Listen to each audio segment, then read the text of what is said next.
প্রিয় ছাত্রছাত্রী প্রত্যেককে জানাই আসসালামু আলাইকুম।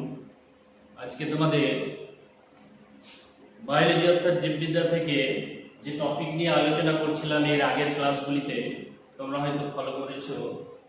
আমি লিখেছি মরফোলজি অফ ফ্লাওয়ারিং প্ল্যান্ট, অর্থাৎ সপুষ্পক উদ্ভিদের অঙ্গ সংস্থান। সেখান থেকে প্রথম আমাদের ক্লাস ছিল মূল সম্পর্কে বিস্তারিত আলোচনা, মূল অর্থাৎ রুট সম্পর্কে। আজকে দ্বিতীয় ক্লাস হিসেবে আমরা কাণ্ড অর্থাৎ স্টেম, আমি লিখেছি কাণ্ড বা স্টেম, সেই সম্পর্কে আলোচনা রাখবো। তো প্রথমে আমরা একটু আগে জেনে নেব কাণ্ড কি বা কাকে বলে। স্টেম বা কাণ্ড কি? এর আগের ক্লাসগুলিতে হয়তো আমরা দেখেছি যে একটা বীজ, সে যে কোনো বীজ হতে পারে, সুবিধার্থে ছোলা বা মটর, যদি আমরা ভিজিয়ে রাখি তাহলে দেখতে পাবো 2-3 দিন পরে সেখান থেকে অঙ্কুরিত হচ্ছে বীজটি। সুপ্ত অবস্থা দূর করে সে অঙ্কুরিত হচ্ছে এবং নিচের দিকে একটা অংশ বেরিয়ে আসে আর উপরের দিকে একটা অংশ বেরিয়ে আসে। এই যে দুটো অংশ বেরিয়ে আসে, সেই দুটো অংশের মধ্যে নিচের অংশটাকে আমরা বলি ভ্রূণ মূল আর উপরেরটাকে আমরা বলবো ভ্রূণ মুকুল। তাহলে এই ভ্রূণমূল থেকে মূল, প্রধান মূল ইত্যাদি অংশ গঠন করে, এটা আমাদের জানা হয়েছে। আজকে আমরা শিখব উপরের অংশ, সেটাকে আমরা বলবো বিটপ অংশ। অর্থাৎ আজকে যে বিষয় নিয়ে আলোচনা করব এই যে কাণ্ড বা স্টেম, সেটা হচ্ছে উদ্ভিদের একটি বিটপ অংশ। মাটির উপরে যে অংশ থাকে, যেটা প্রধান অক্ষ আকারে সোজা দাঁড়িয়ে থাকতে সাহায্য করে কোনো গাছকে। কোনো গাছ আবার শক্ত সবল হয় না, তখন মাটির উপরে শায়িতভাবে থাকে, সেগুলো আমরা বিস্তারিত জানবো। তো প্রথমত আমরা জেনে নেব যে কাণ্ড কাকে বলে। তখন আমরা বলবো যে কাণ্ড হচ্ছে উদ্ভিদের ভ্রূণাক্ষ থেকে উৎপন্ন হয়, এটাকে আমরা বলবো ভ্রূণাক্ষ। তাহলে ভ্রূণাক্ষ থেকে উৎপন্ন হয়ে মাটির উপরের যে বিটপ অংশ, যেখান থেকে ডাল অর্থাৎ শাখা প্রশাখা, পাতা, ফুল, ফল ইত্যাদি উৎপন্ন করে, যেখানে পর্ব, পর্বমধ্য ইত্যাদি এই সমস্ত অংশগুলি থাকবে, সেই অংশটির নামই হচ্ছে কাণ্ড বা স্টেম। তাহলে কাণ্ড বা স্টেম কাকে বলে জানলাম। এখন আমরা একটু জেনে নেব এই কাণ্ডের বৈশিষ্ট্য কি। তাহলে চলে আসি এবার বৈশিষ্ট্য।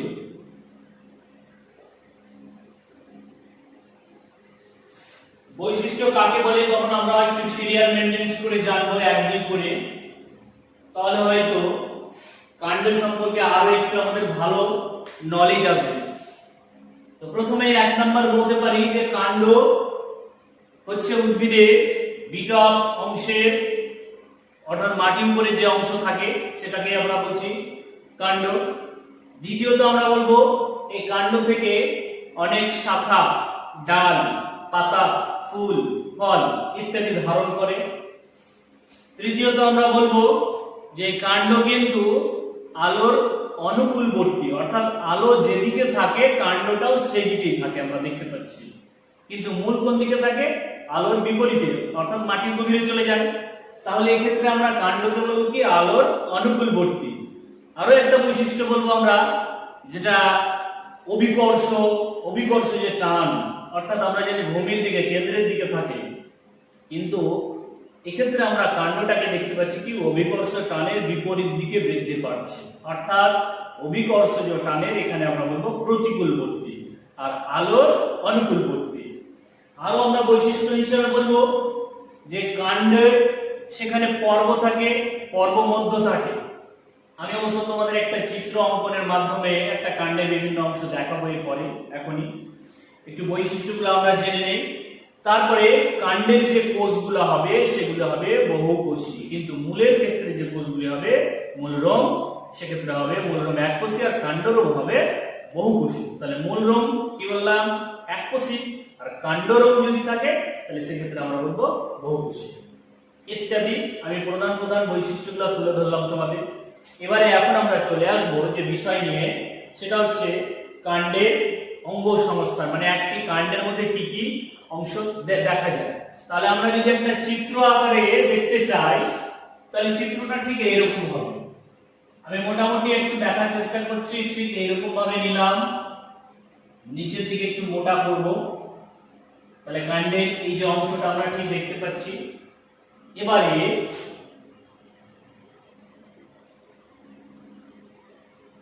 এখানে কয়েকটা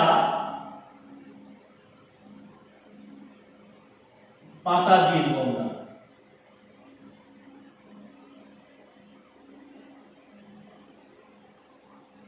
এখানে একটা হলো,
মোটামুটি একটা কাণ্ডের অংশ দেখালাম। এবারে আমরা কাণ্ডে কি কি অংশ দেখতে পাই।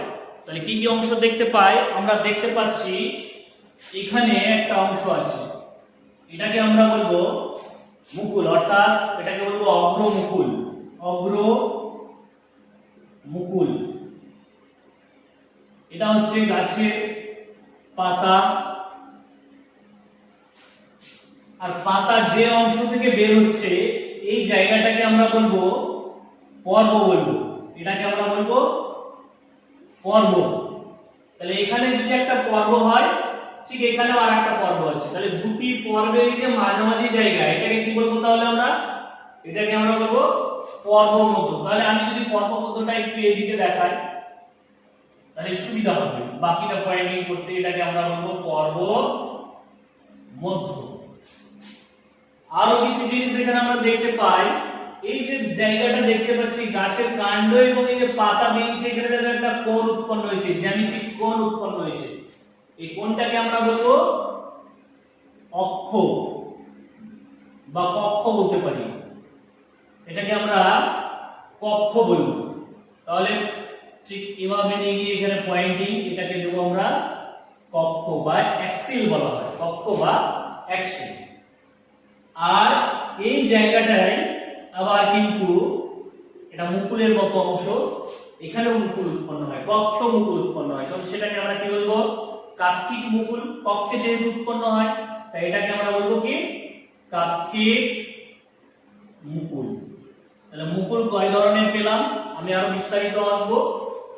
মুকুল দুই রকম পেলাম, একটা গাছের একেবারে শীর্ষে, সেটাকে বলবো অগ্রমুকুল, বা এই জন্য এর নাম হচ্ছে শীর্ষস্থ মুকুলও বলা যায়। আর কক্ষে যেটা উৎপন্ন হয় সেটাকে আমরা বলবো কাক্ষিক মুকুল। তাহলে আমরা দেখতে পাচ্ছি যে কাণ্ডের অবস্থানে সাধারণত যে সমস্ত অংশগুলি আমরা দেখতে পাই, প্রথমত বলবো পর্ব। অর্থাৎ পর্ব কি?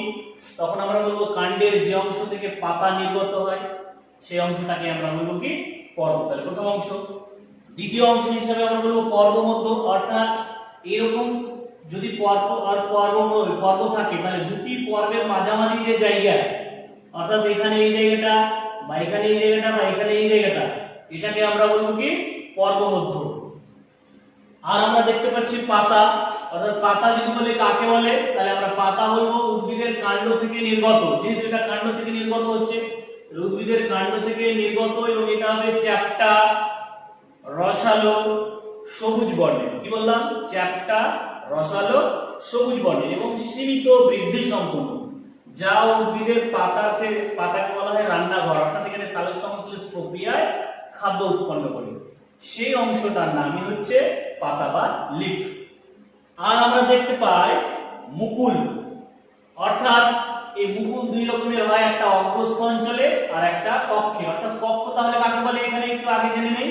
অর্থাৎ কাণ্ড এবং পাতা যেখানে নির্গত হয় তার মাঝখানে একটা জ্যামিতিক কোণ তৈরি হয়, সেই কোণটার নামই হচ্ছে কক্ষ বা অ্যাক্সিস। আর এই কক্ষে যখন মুকুল উৎপন্ন হয় তখন সেটাকে কাক্ষিক মুকুল, আর অগ্রস্থ অঞ্চলে মুকুল উৎপন্ন হয় তখন সেটাকে আমরা বলবো অগ্রমুকুল। তাহলে একটা কাণ্ডের ক্ষেত্রে কি কি অংশ দেখা যায় সেটা আমরা জানলাম। আরো দেখতে পাবো আমরা শাখা প্রশাখা, অর্থাৎ এটা হচ্ছে একটা কাণ্ডের অংশ, এখান থেকে ছোট ছোট আকারে কক্ষ বিকশিত হয়, দিয়ে ছোট ছোট ডালপালা তৈরি করে, ডালপালা, সেটাকে আমরা বলবো শাখা প্রশাখা। এটা হচ্ছে একটা উদ্ভিদের অঙ্গ সংস্থান, অর্থাৎ কাণ্ডের অঙ্গ সংস্থান। এখন আমরা জানবো কাণ্ডের শ্রেণী বিভাগ, মানে কাণ্ডকে আমরা কয় ভাগে ভাগ করব। তাহলে চলে আসি এবার আমরা কাণ্ডে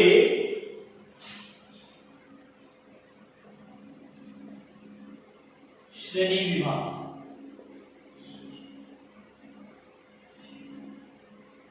কাণ্ডকে প্রধানত দুটি ভাগে ভাগ করা হয়।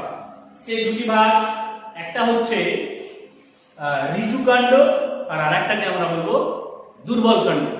ঋজু বলতে এখানে মানে সোজা হয়ে থাকবে বা সবল বলতে পারি, সব কিন্তু আবার সবল নয়, ভিতরটা ফাঁপা হতে পারে, এক কথায় সোজা। তাহলে এখানে ধরবো ঋজু বলতে সোজা। আর আরেকটাকে আমরা বলবো সেটা হচ্ছে দুর্বল কাণ্ড, অর্থাৎ যে সকল উদ্ভিদের কাণ্ড এই সোজা ভাবে থাকতে পারবে না। তাহলে আমরা প্রথমে এখানে যে দুটি ভাগ, একটার নাম আমরা লিখছি ঋজু,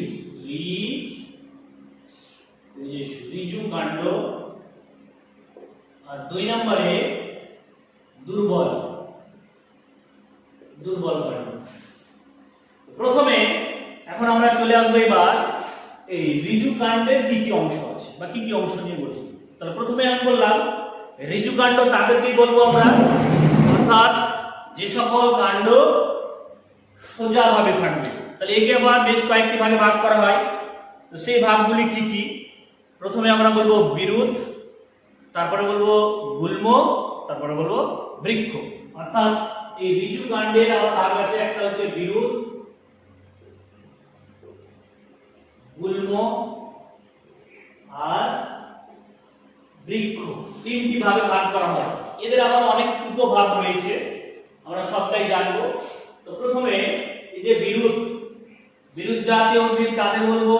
যে সকল উদ্ভিদের কাণ্ড সোজাভাবে থাকে ঠিক, কিন্তু ভিতরের অংশটা হবে ফাঁপা, নরম প্রকৃতির, তাদেরকে আমরা বলবো বিরুৎ।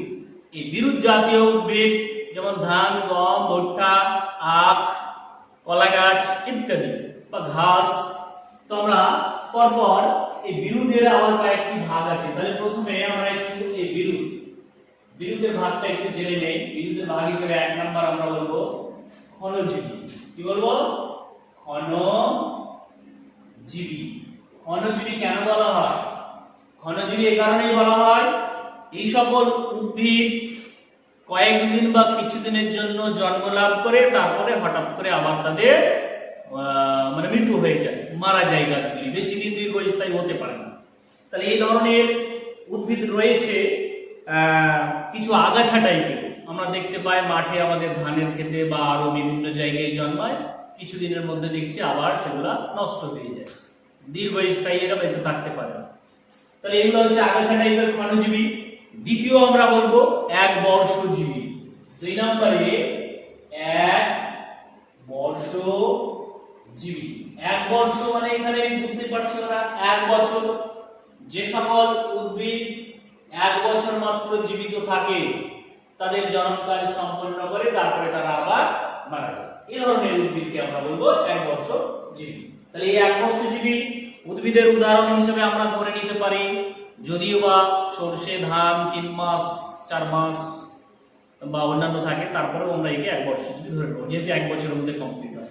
তাহলে এই ধরনের উদাহরণ হলো ধান, গম ইত্যাদি। 3 নম্বরে আসবে এবার আমরা দ্বিবর্ষজীবী, অর্থাৎ যে সকল উদ্ভিদ 2 বছর মাত্র।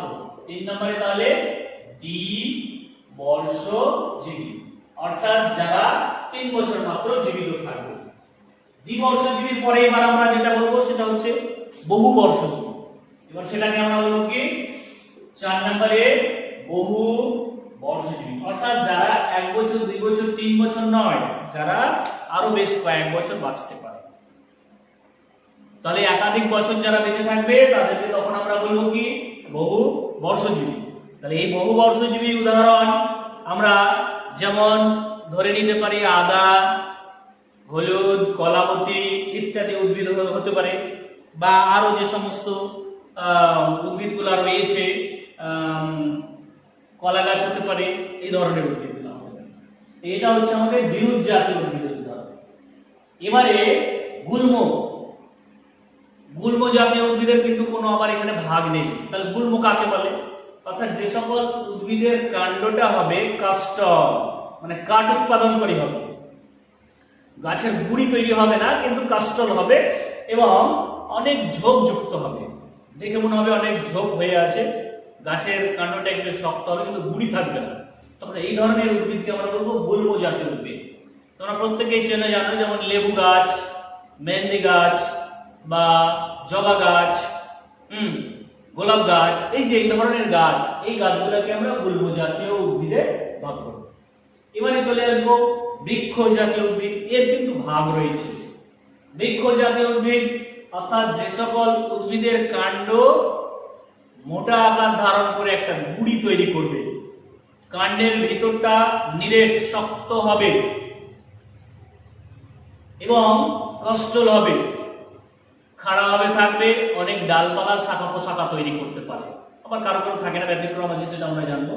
তো সেগুলাকেই আমরা বলবো বৃক্ষ জাতীয় উদ্ভিদ। এখন বৃক্ষ জাতীয় উদ্ভিদের আবার ভাগ রয়েছে। তো প্রথমে ভাগ হিসেবে আমরা বৃক্ষ জাতীয় উদ্ভিদের ভাগ হিসেবে প্রথমে আমরা বলবো অশাখ কাণ্ড। অশাখ কেন অশাখ নাম হলো? এক নম্বরে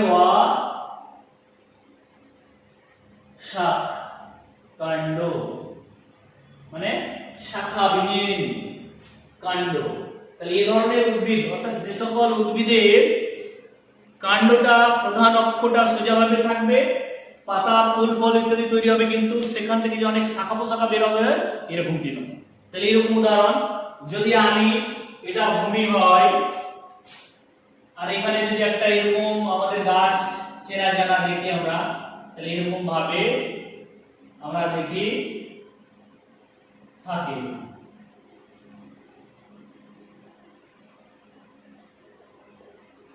নিশ্চয় গাছটা দেখে তোমরা বুঝতে পারছো যে এটা কোনো হয়তো তাল গাছ বা নারকেল গাছ ইত্যাদি টাইপের হতে পারে। তাহলে কিসের গাছ হবে বললাম? সে তাল গাছ হতে পারে, নারকেল গাছ হতে পারে বা খেজুর গাছ হতে পারে। এই ধরনের গাছগুলিতে আমরা দেখতে পাবো কোনো শাখা পোশাখা থাকে না, শুধু কাণ্ডটা সোজাভাবে থাকে, তার জন্য এদেরকে আমরা বলবো অশাখ। দ্বিতীয়ত এবার বলবো আমরা কি পিরামিড আকার। তাহলে 2 নম্বরে চলে আসি আমরা পিরামিডাকার। পিরামিড থেকে পিরামিড আকার। তাহলে পিরামিড নিশ্চয় আমরা মানে চিনি জানি কিরকম হয়। এক্ষেত্রে গাছটা কিরকম হবে? এইরকম ভাবে গাছ থাকলো, তার কাণ্ড এইভাবে থাকলো, কিন্তু শাখা প্রশাখাগুলি এমন ভাবে এখানে বের হয় যে নিচের দিক বেশি প্রসারিত থাকে আর উপরের দিক ক্রমশ সরু হতে হতে এইরকম ভাবে চলে আসে। তাহলে দেখো এখানে যে গাছটা আমি এখানে চিত্র দেওয়ার চেষ্টা করলাম তোমাদের সামনে, এক্ষেত্রে দেখতে পাচ্ছি আমরা যে তার নিচের দিকের শাখা প্রশাখা প্রসারিত থাকে আর উপরের দিক ক্রমশ সরু হতে হতে আসে, দিয়ে দেখতে অনেকটা মনে হয় কি পিরামিড আকার। তো এই ধরনের গাছ যেমন আমরা দেখেছি দেবদারু, ঝাউ গাছ, পাইন গাছ ইত্যাদি গাছে কিন্তু এই ধরনের আমরা গঠন দেখতে পাই। তাহলে এটাকে আমরা বলবো কি পিরামিড আকার। আর দেখতে পাই আমরা যেটা, সেটা হচ্ছে গম্বুজ আকার। এবারে 3 নম্বরে আমরা লিখবো গম্বুজ আকার। গম্বুজ নিশ্চয় আমরা মন্দির, মসজিদ বা বড় ধরনের কোনো রাজ প্যালেস যদি আমরা ভ্রমণ করে থাকি তাহলে দেখতে পাবো একটা বিশাল আকারের গম্বুজ থাকে। অর্থাৎ কিরকম, যদি এরকম একটা গাছ এখানে থাকে গুড়ি, তার ডালগুলা যদি এরকম থাকে এরকম, তো আমরা এখানে দেখতে পাবো যে তার শাখা প্রশাখাগুলি এমন ভাবে ঝোপযুক্ত আকার ধারণ করে যে দেখে মনে হয় যে একটা গম্বুজ অংশ গঠন করেছে। এই যে এই অংশটা দেখালাম, তাহলে এখানে থেকে একটা বিশাল আকার গম্বুজের মতো মনে হচ্ছে। নিশ্চয়ই আমাদের চেনা জানা গাছ আছে, এরকম জানি আমরা, বট গাছ, অশ্বত্থ গাছ বা ঝোপযুক্ত আম গাছ, লিচু গাছ আমাদের বাগানে দেখতে পাচ্ছি। এরকম ডালপালা তার শাখা পোশাখা মিলে রয়েছে, যে একটা গম্বুজের মতো মনে হচ্ছে। তাহলে এটাকে আমরা বলবো গম্বুজ আকার। আর দেখতে পাই আমরা যেটা, সেটা হচ্ছে লাস্ট তৃণকাণ্ড। তাহলে 4 নম্বরে চলে আসবো আমরা, তৃণকাণ্ড। তৃণ বলতে এখানে ঘাসকে বোঝায়। তাহলে তৃণ বলতে এখানে ঘাসকে বোঝায়। তৃণকাণ্ড আবার বলছে, কেন বলছে? তার কারণ এই ধরনের কিছু ঘাস জাতীয় উদ্ভিদ আছে, নিশ্চয়ই তোমাদের প্রত্যেকে জানা, আমরা জিকেতে পড়েছি। পৃথিবীর দীর্ঘতম ঘাসের নাম হচ্ছে বাঁশ গাছ। তো কেন একে তৃণকাণ্ড বলবো? তার কারণ বাঁশ গাছের ক্ষেত্রে আমরা যদি এরকম একটা বাঁশ গাছ থাকে, তো বাঁশ গাছের কিন্তু এই যে এইভাবে পর্বগুলি থাকে। এই পর্বগুলি অর্থাৎ যেটা নোড, এনওডি কি নোড বা পর্ব, এই পর্বগুলি কিন্তু নিরেট হয়, মানে ফাঁপা হবে না, একদম নিরেট শক্ত হবে। আর পর্ব মধ্যটা হয় ফাঁপা, ঠিক আছে? আর এখান থেকে অনেক কঞ্চি বেরোয়। তো এই ধরনের কাণ্ডকে তখন আমরা বলবো কি? তৃণকাণ্ড। তাহলে কোন উদ্ভিদে দেখা যায়? আমরা সেটাকে বলবো বাঁশ গাছে দেখা যায়। এছাড়া আরো একটা বিষয় তোমাদের সামনে এখানে একটু আলোচনা রাখি, ভৌম পুষ্পদণ্ড। অনেক সময় নেট বা আরো বিভিন্ন আমাদের কম্পিটিটিভ এক্সাম গুলোতে লাগবে। ভৌম পুষ্পদণ্ড নাম লিখিয়ে নিই, ভৌম পুষ্পদণ্ড। ভৌম পুষ্পদণ্ড বলতে কি বোঝায়? এখানে ভৌম বলতে এখানে আমরা বুঝতে পারছি মৃত্তিকাকে বোঝাচ্ছে। অর্থাৎ এমন কিছু কিছু উদ্ভিদ রয়েছে বলছে যাদের কাণ্ডটা মাটির নিচে থাকে। তাহলে মৃদগত কাণ্ড নিশ্চয়ই আমরা বুঝতে পারছি। তাহলে মৃদগত কাণ্ড বলতে কিছু কিছু উদ্ভিদ, সব উদ্ভিদে নয়, যেমন পেঁয়াজের ক্ষেত্রে আমরা দেখতে পাই, তার কাণ্ডটা মাটির নিচে থাকে কিন্তু পাতাগুলা উপরে, মাটি ভেদ করে উপরে উঠে আসে। এবার একটা বিশেষ ঋতুতে কি হয়, সে পাতাকে ভেদ করে একটা লম্বা একটা কাণ্ডর মতো অংশ অর্থাৎ দণ্ড উপরে ভেদ করে উপরে উঠে আসে। আর উপরে যখন উঠে আসে তখন সেখান থেকে একটা পুষ্প অর্থাৎ ফুল গঠিত হয়। সেই অংশটার নাম তখন হচ্ছে ভৌম পুষ্পদণ্ড। তাহলে যদি এটা একটা পেঁয়াজ হয়, অর্থাৎ এটা যদি একটা পেঁয়াজ হয়,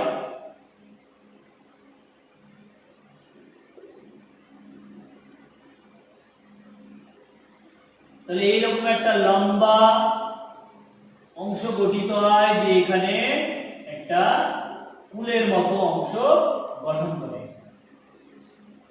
এই যে অংশটা, এটারই নাম হচ্ছে ভৌম পুষ্পদণ্ড। তাহলে ভৌম পুষ্পদণ্ড কি বোঝা গেল? তাহলে এই হচ্ছে আমাদের কাণ্ডের প্রকারভেদ হিসেবে ঋজু কাণ্ড, তার 3টি ভাগ, বিরুদ্ধ, গুল্ম, বৃক্ষ, এবং তাদের যে শাখা থেকে উপশাখা সেগুলো আমরা ডিটেলসে জানলাম। তাহলে আমাদের পরবর্তী আলোচনা এবারে আসবো আমরা কি? এবারে আমরা নেক্সট আলোচনায় চলে আসবো দুর্বল কাণ্ড। তাহলে এটাকে একটু আমি ক্লিয়ার করি।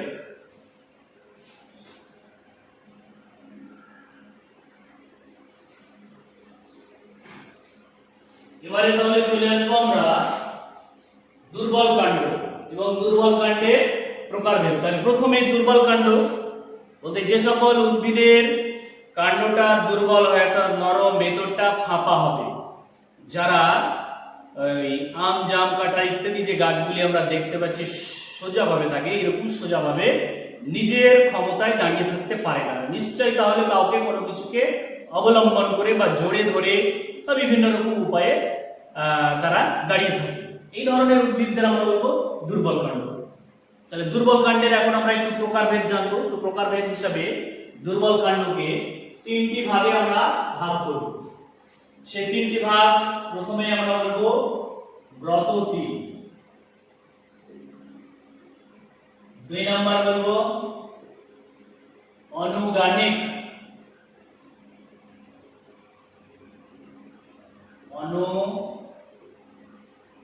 অনুগামিক, 3 নাম্বার 3 নম্বরে হচ্ছে রোহিণী। 3 নম্বরে বলবো রোহিণী। তাহলে কয়টি ভাগ বললাম? 3টি। একটা হচ্ছে ব্রততী, আনুগামিক, রোহিণী। এই 3টি ভাগের মধ্যে ব্রততীর কোনো উপভাগ নেই, বাকিগুলা কিন্তু আমাদের উপভাগ রয়েছে। ব্রততী মানে হচ্ছে লতানো, বা ইংরেজিতে আমরা বলবো ক্রিপাস। তাহলে ব্রততী বা লতানো, ইংরেজিতে CREEPERS, ক্রিপাস।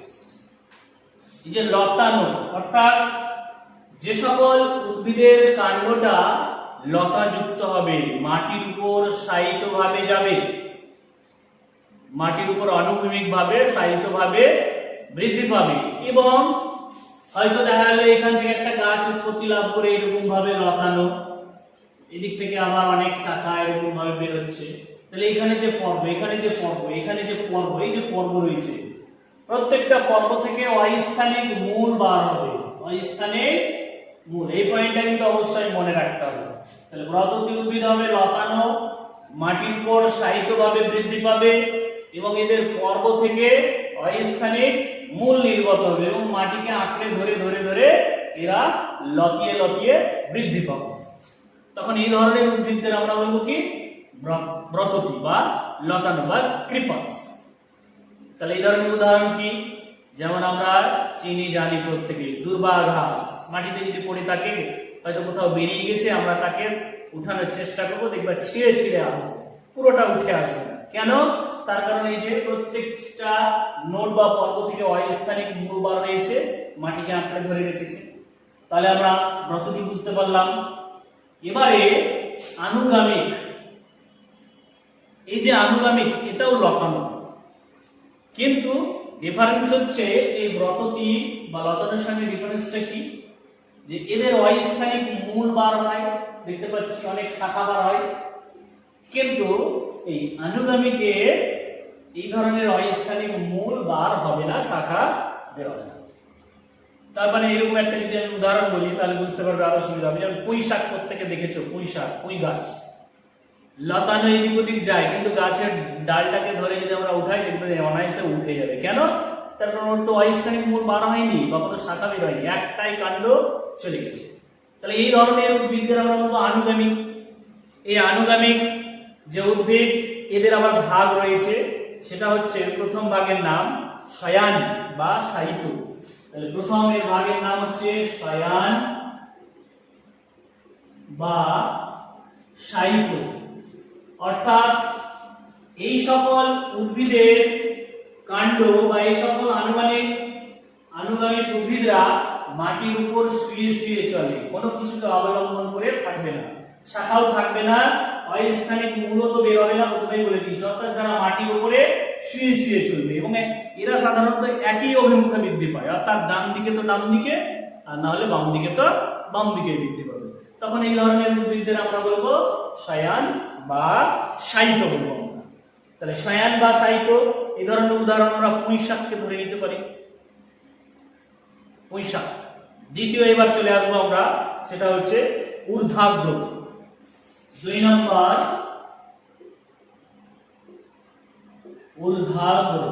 ঊর্ধ্বাগ্র মানে আমরা বুঝতেই পারছি এই ধরনের আনুগামিক উদ্ভিদরা, অর্থাৎ এই যে ঊর্ধ্বাগ্র, এই ধরনের আনুগামিক উদ্ভিদরা মাটির উপরে শুয়ে শুয়ে চলবে লতিয়ে, এটা ঠিক, কিন্তু তাদের এই শুয়ে শুয়ে চলার পর কিছুটা যাওয়ার পর সাপের ফনা যেমন উঠে থাকে কিনা, সাপের ফনা একটু মাথাটা উঠে থাকে রাস্তায় চলার সময়, ঠিক এরকম তার ডগার দিকটা একটু করে উঠিয়ে রাখে। এই ক্ষেত্রে যখন উঠিয়ে রাখে তখন এই ধরনের আমরা উদ্ভিদদের আমরা বলবো কি? ঊর্ধ্বাগ্র উদ্ভিদ। এই ধরনের উদাহরণে আমরা হিসেবে বলতে পারি যেমন বাসন্তী গাছ। তাহলে ওখানে আমরা লিখে রাখতে পারি বাসন্তী গাছ। 3 নম্বরে চলে আসবো এবার আমরা। 3 নম্বরে এবার আমরা লিখবো পরিব্যাক্ত। অর্থাৎ এই সকল উদ্ভিদ পরিব্যাক্ত।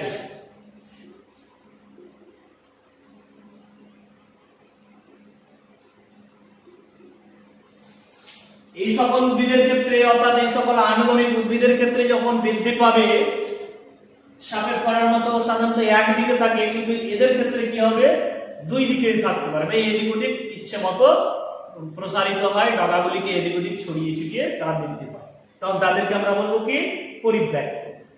এবারে নেক্সট আমরা চলে আসব শেষ, সেটা হচ্ছে রোহিণী, অর্থাৎ যাদেরকে আমরা ইংরেজিতে বলবো ক্লাইম্বার্স, তাহলে হয়তো আমরা বুঝে ফেলবো CLIMBERS। এই যে রোহিণী বা ক্লাইম্বার্স, ক্লাইম্ব থেকে ক্লাইম্বার্স, ক্লাইম্ব মানে নিশ্চয়ই আমরা জানি প্রত্যেকে উপরে ওঠা, কোনো কিছুকে অবলম্বন করে উপরে ওঠা। তাহলে এই যে রোহিণী জাতীয় উদ্ভিদ অর্থাৎ যারা তাদের দেহের বিভিন্ন অংশকে পরিবর্তিত করে আর পরিবর্তিত করে কোনো কিছুকে অবলম্বন করে উপরে উঠে, এই ধরনের উদ্ভিদদের আমরা বলবো ক্লাইম্বার্স বা রোহিণী। তাহলে এই রোহিণীর আবার বেশ কিছু ভাগ রয়েছে। তো প্রথমে আমরা যে ভাগটা জানবো সেটা হচ্ছে কাণ্ড রোহিণী। তাহলে প্রথমে এই রোহিণীর ভাগের নাম হচ্ছে 1 নাম্বার কাণ্ড রোহিণী, বা যেহেতু কাণ্ড তাই এটাকে আমরা বলবো স্টেম, আর এখানে রোহিণী বলতে ক্লাইম্বার, তাহলে এখানে লিখবো CLIMBERS, ক্লাইম্বার, অর্থাৎ এটাকে আমরা বলবো কাণ্ড রোহিণী বা স্টেম ক্লাইম্বার। অর্থাৎ যে সকল উদ্ভিদের কাণ্ড নরম প্রকৃতির হবে এবং যারা অন্য কোনো উদ্ভিদকে জড়িয়ে ধরবে কাণ্ডের দ্বারা, কার দ্বারা বললাম কাণ্ড রোহিণী বলছি যেহেতু, তাহলে কাণ্ডের দ্বারা জড়িয়ে ধরবে আর আস্তে আস্তে উপরে উঠবে, তখন এই ধরনের উদ্ভিদদের আমরা বলবো কাণ্ড রোহিণী। তাহলে এই ধরনের উদ্ভিদ আমরা নিশ্চয়ই জানি যে সিম গাছের ক্ষেত্রে হয় বা আরো এই ধরনের উদ্ভিদ আছে। এই উদ্ভিদের ক্ষেত্রে দুই রকম ঘটনা ঘটে, একটা হচ্ছে ক্লকওয়াইজ অর্থাৎ বাম দিক থেকে ডান দিক, ঘড়ির কাঁটা যেমন ঘটে মানে ঘুরছে বাম দিক থেকে ডান দিকে, তাহলে বাম দিক থেকে ডান দিকে, তাই এটাকে ডানাবর্ত না বলে এটাকে আমরা বলবো দক্ষিণাবর্ত। তাহলে এই ধরনের মুভমেন্ট যখন হবে উদ্ভিদের কাণ্ডের এবং জোরে ধরে উপরে উঠবে দক্ষিণ দিকে অর্থাৎ বাম দিক থেকে ডান দিকে ক্লকওয়াইজ, তখন সেটাকে আমরা বলবো কি, তখন সেটাকে আমরা বলবো দক্ষিণাবর্ত। আবার দ্বিতীয় ঘটনার ক্ষেত্রে ডান দিক থেকে বাম দিকে যখন ঘুরবে অর্থাৎ অ্যান্টি ক্লকওয়াইজ ঘুরবে, জোরে জোরে ধরে উঠবে, তখন সেটাকে আমরা বলবো কি, সেটাকে আমরা তখন বলবো বামাবর্ত। অর্থাৎ ডান দিক থেকে বাম দিকে আসছে তখন বামাবর্ত, আর বাম দিক থেকে ডান দিকে এসে ডানাবর্ত না বলে সেটাকে আমরা বলবো দক্ষিণাবর্ত। ওকে, তো দুই রকম ঘটনা দেখতে পাই। আচ্ছা, এটা গেল আমাদের কাণ্ড রোহিণী। এবারে দ্বিতীয়ত আসবো আমরা মূল রোহিণী। তাহলে 2 নম্বরে আসবো এবার আমরা মূল রোহিণী। তাহলে মূল যদি হয় তাহলে এখানে কি হবে রুট ক্লাইম্বার্স, এখানে যদি স্টেম ক্লাইম্বার্স হচ্ছিল এখানে হবে রুট ক্লাইম্বার্স বা মূল রোহিণী কাদেরকে বলবো? এই ক্ষেত্রে কিছু কিছু উদ্ভিদের অস্থানিক মূল নির্গত হয়। কেমন বললাম? অস্থানিক মূল, যে অস্থানিক মূলের সাহায্যে অন্য কোনো গাছকে তারা মানে আকৃষ্ট করে অর্থাৎ জড়ে ধরে দিয়ে তারপর আস্তে আস্তে উপরে ওঠে, তখন এই ধরনের উদ্ভিদদের আমরা বলবো কি মূল রোহিণী। তাহলে এই ধরনের উদ্ভিদ আমরা দেখতে পাই যেমন গজ পিপুল বা পান গাছে, তাদের অস্থানিক মূল বার হবে প্রত্যেকটা পর্ব থেকে আর অন্য কোনো গাছকে আঁকড়ে ধরবে আর উপরে উঠবে। তাহলে এটাকে আমরা বলবো কি মূল রোহিণী। 3 নম্বরে এবার আসবো আমরা অঙ্কুশ রোহিণী। 3 নম্বরে অঙ্কুশ বা যেটাকে আমরা বলবো হুক, হুক মানে আংটা। হুক মানে এরকম আংটা থাকে, আমরা দেখেছি আংটার সাহায্যে আমরা কোনো কিছু ঝুলিয়ে রাখি। তো এই অঙ্কুশ রোহিণী এমন কিছু কিছু উদ্ভিদের পর্ব থেকে বেশ আংটার মতো অংশ বা হুকের মতো অংশ তৈরি হয়, যার সাহায্যে অন্য কোনো গাছকে অবলম্বন করে উপরে উঠে, তখন তাদেরকে আমরা বলবো অঙ্কুশ রোহিণী। যেমন কাঁঠালি চাপা উদ্ভিদে দেখা যায়। কোন উদ্ভিদ বললাম? কাঁঠালি চাপা। এবারে আমরা 4 নম্বরে যেটা আসবো সেটা হচ্ছে কন্টক রোহিণী। 4 নম্বরে এবার আমরা বলবো কন্টক রোহিণী অর্থাৎ থর্ন, কাঁটা থেকে কাঁটাটাকে আমরা বলবো থর্ন, কাণ্ড রোহিণী হলো। আচ্ছা, এবারে এই যে কণ্টক রোহিণী, কণ্টক রোহিণী বলতে তাহলে কি কাকে বুঝবো আমরা? পর্ব থেকে কাঁটা, অর্থাৎ পেরেক যেমন একটা কাঁটা দেওয়ালে আমরা টুকরে ঢুকে যাই, তো উদ্ভিদের এরকম পর্ব থেকে এক ধরনের কাঁটাযুক্ত অংশ উৎপন্ন হয়, যা অন্য কোনো মোটা গাছের গুড়িতে তারা এরকম ভাবে ঢুকিয়ে দিয়ে দিয়ে উপরে উঠে। তো এই ধরনের উদ্ভিদ আমরা দেখতে পাবো বাগান বিলাসের ক্ষেত্রে। লাস্ট আর একটা দেখতে পাবো, সেটা হচ্ছে আকর্ষ রোহিণী। 5 নম্বরে সেটা হচ্ছে আকর্ষ,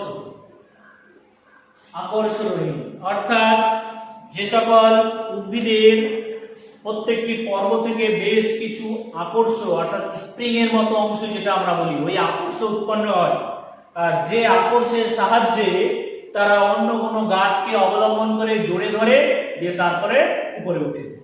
তাহলে এই ধরনের উদ্ভিদের উদাহরণ হচ্ছে ঝুমকো লতা, বা আমরা ধরে নিতে পারি যেমন আমাদের চেনা জানা গাছ মটরশুঁটি।